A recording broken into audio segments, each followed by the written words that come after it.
Hello guys, magandang magandang araw po. Welcome po ulit sa aking YouTube channel, Kabayan Sam TV, Luzon, Visayas at Mindanao. Magandang magandang araw po. Ngayon po guys, magkakaroon lamang po tayo ng konting reaction tungkol nga po dito mga kababayan sa nangyaring rally kahapon na mayroong mga tao na nakigulo o kumbaga gumawa ng kaguluhan dito. Kaya mga kababayan, ito po yung nakakalungkot dahil nga mayroong mga nasaktan at talagang binili naman ito ng ating mahal na pangulo na talagang dapat ay, wala pong gagawa ng anumang kaguluhan. Kumbaga kahit ang mga pulis ay hindi sila man gagawa ng aksyon na magkaroon ng o pagmulan ng karahasan. So ito po mga guys, siguro napanood na ito ng iba, pero meron din naman iba na talagang hindi update sa mga ganitong balita. Pero guys, bago po tayo magsimula ay, kung bago pa lang po kayo sa aking YouTube channel, pwede bang paki-like ang video, paki-subscribe, paki-pindot na rin po ang notification bell para update kayo sa mga bago kong i-upload na video.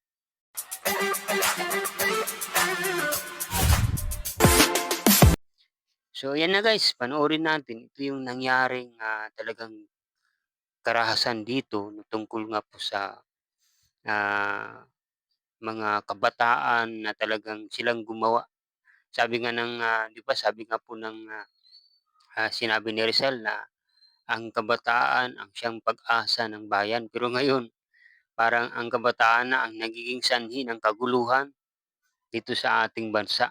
Sila po ang ginagamit para manggulo kasi nga kapagka nahuli sila, except sila sa anumang parusa dahil nga po ay, labag sa batas na kapagka underage sila po ay mapapawalang sala.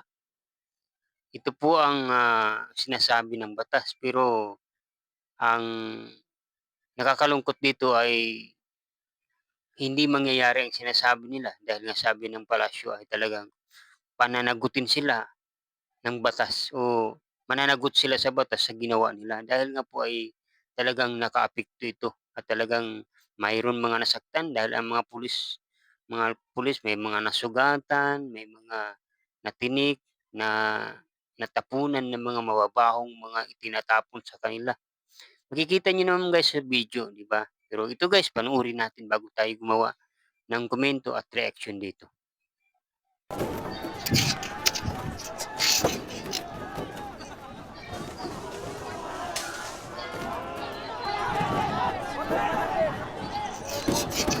'Di ba makikita ninyo kababayan, napakatindi pong ginawa nila.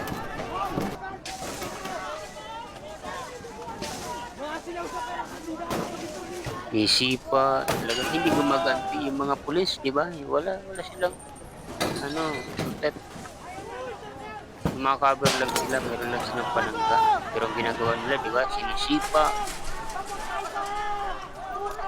binabato. Para sa kabataan! Mabuhay ang Pilipinas! Mabuhay! Meron din kami pangarap! Mabuhay!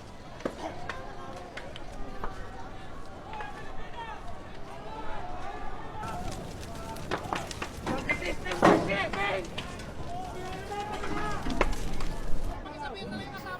Wag na kayong babawi, hayaan nyo na ang iba.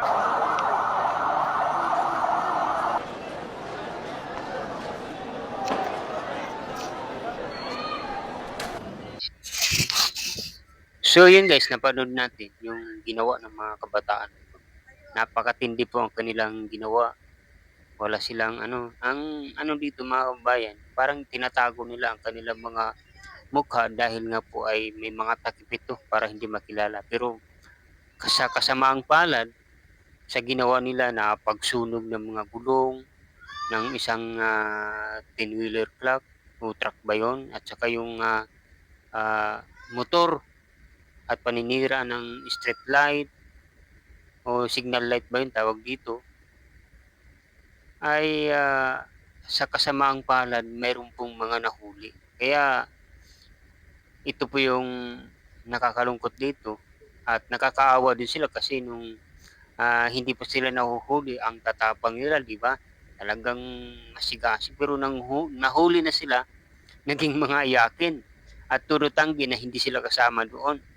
Pero sabi nga ng iba ay napakarami po ng mga nakakita at marami pong mga CCTV na nakapalibot dito. At ang tanong ng mga karamihan ng mga mamamayan natin, sino ba ang may pakana dito? Sino ba ang nag-utos sa kanila? Pero alam naman natin mga kababayan, sino ba ang mga tao o mga grupo na gustong pabagsakin ang ating gobyerno, di ba? Kilala natin kung sino sila.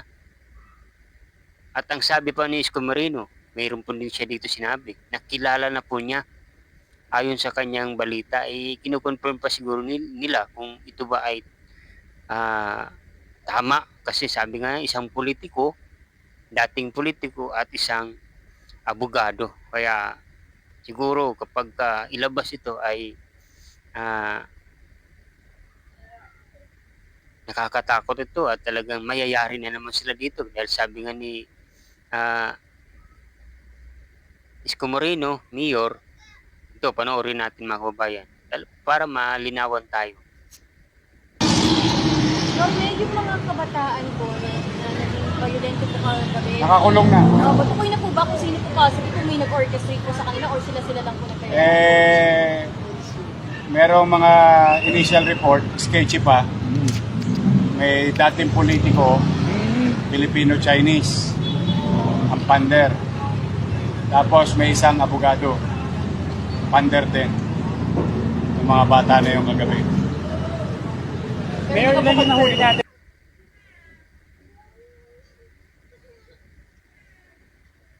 Ayan. So yan guys, napanood natin na talagang ang ginawa nga po ng mga tao na to. Sabi nga ni Isko Moreno, di ba,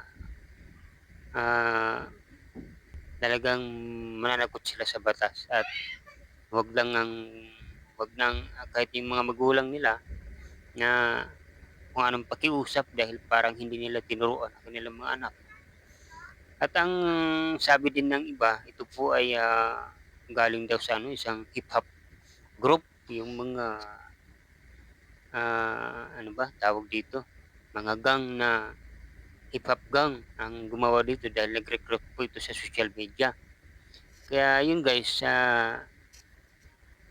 kung sino man ang organizer dito at hindi pa natin matukoy mga kababayan at lalabas din ang balita kung sino ba talaga at kung siguro kung magsasalita o kakanta ang mga ito, yung mga nahuli para sila'y makalaya at siguro mananagot dito yung mga gumawa o nag-utos sa kanila.